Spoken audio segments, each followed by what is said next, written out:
বাইরে বাইরে।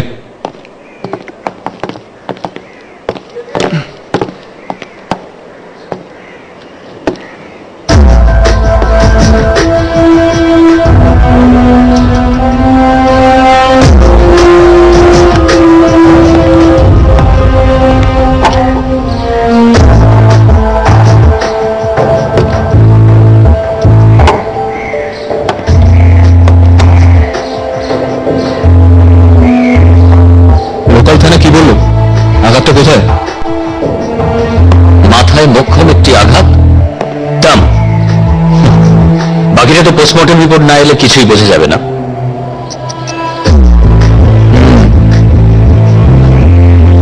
কিন্তু ঠিক একটাই বাড়ি কেন বলতো? হতে পারে যে মার্ডার ওয়েপনটা মারবার একবার পরেই ভেঙে যায়। এরকম একটা পলকা ওয়েপনের একটা আঘাতেই লোকটা মরে গেল।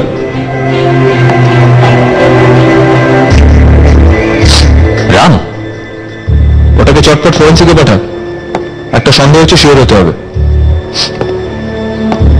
বিষ বলছিস? তাই তো মনে হচ্ছে। ওকে, তাহলে বিষয়টা কি দাঁড়ালো? যে খুনি সে এসে লোকটার রামের গ্লাসে বিষ মেশালো, তারপরে সেই বিষটা খেয়ে লোকটা কোনো কারণে ঘরের বাইরে বেরোবার সময় আচমকা মাথায় টাম।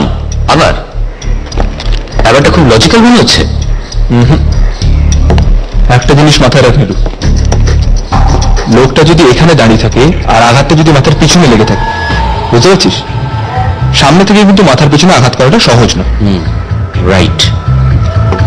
তার মানে তুই বলছিস লোকটা যখন ঘরের বাইরে যাচ্ছিল তখন ঘরের ভেতর থেকে ওর মাথার পেছনে দাম।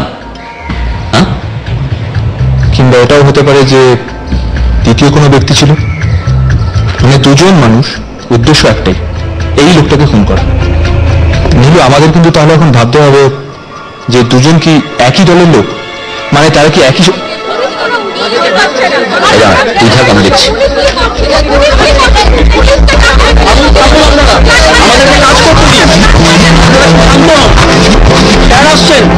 ব্যাপারটা কি হয়েছে? আচ্ছা, এই নিয়ে তিনটে খুন হয়ে গেল, আপনারা কি স্টেপ নিচ্ছেন বলুন? সেটা এক্ষুনি আপনাদের জানানোর কোনো প্রয়োজনীয়তাই বোধ করছি না। আপনারা কি মনে করছেন নেক্সট কি আর কোনো খুন হবে? আমরা তো খুনি নই, আমরা কি করে বলবো? এই খুন নিয়ে আপনার কি বক্তব্য? আপনি একটু ভেতরে আসুন, আমি আপনাকে বলে দিচ্ছি। আসুন। মালটা ফেসে গেছে বলুন তো। আসলেন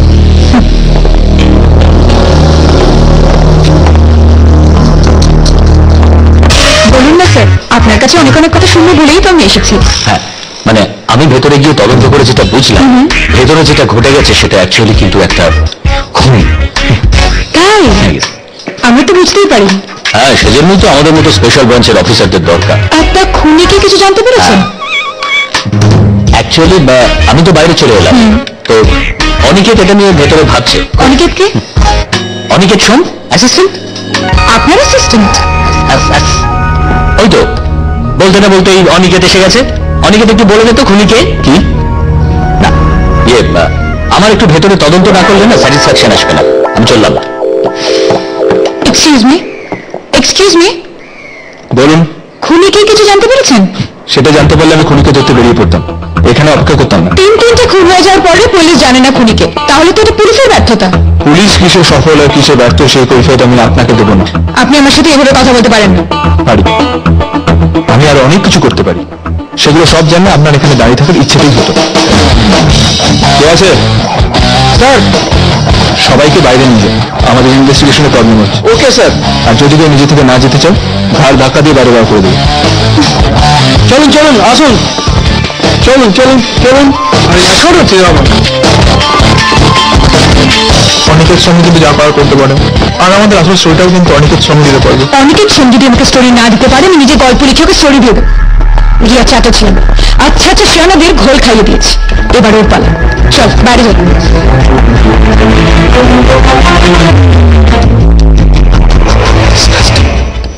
মেয়েটাকে ওইভাবে না বললেই পারতিস, কত বড় বড় চোখ। দিদি কি বাইরে যা, মেয়েটা চোখের উপর একটা থিসিস লেখ, আমার তোকে দরকার নেই, আমি একাই তদন্ত করবো। আরে তা না, একটা মেয়ে এসে বাইরে দাঁড়িয়ে কথা বলছিল তো।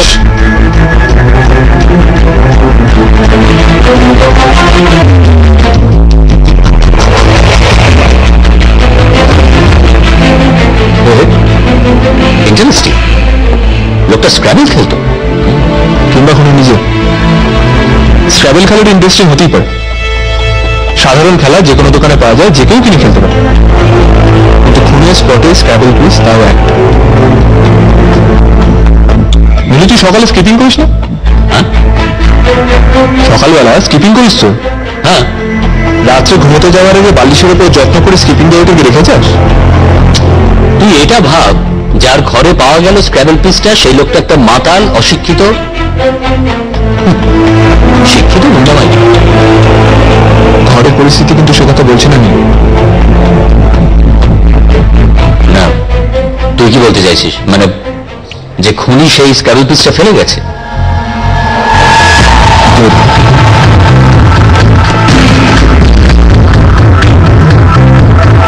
আপনারা কি জানেন, basket of idiots behave like dogs in school. কি বলবো বাবু, ওই মেয়ে ছেলেটা বোতল হাত থেকে কেড়ে নিল, তারপর ঘটাং করে চন্দনের মাথায় মারলো, তারপর ফেলে পেটেতে লাথি। এটা কি? ওই তো ওখান থেকে কুড়িয়ে পেয়েছি। ওইখান থেকে পেয়েছিস? হ্যাঁ। দেখি। ও ব্যাপারে কি যাই না স্যার। চারজন, চারটে পাউডার স্যার। হারু, চন্দন, পচা, আনন্দ। স্যার ওরা একটা বাচ্চাকে না সাটিয়ে দিয়েছিল, আর বাচ্চাটা দিদি রূপা, ওর দাদা কিশোর, আর এটা মাস্টার মিলে পরে কেস করে, কেসে হেরেও যায় স্যার।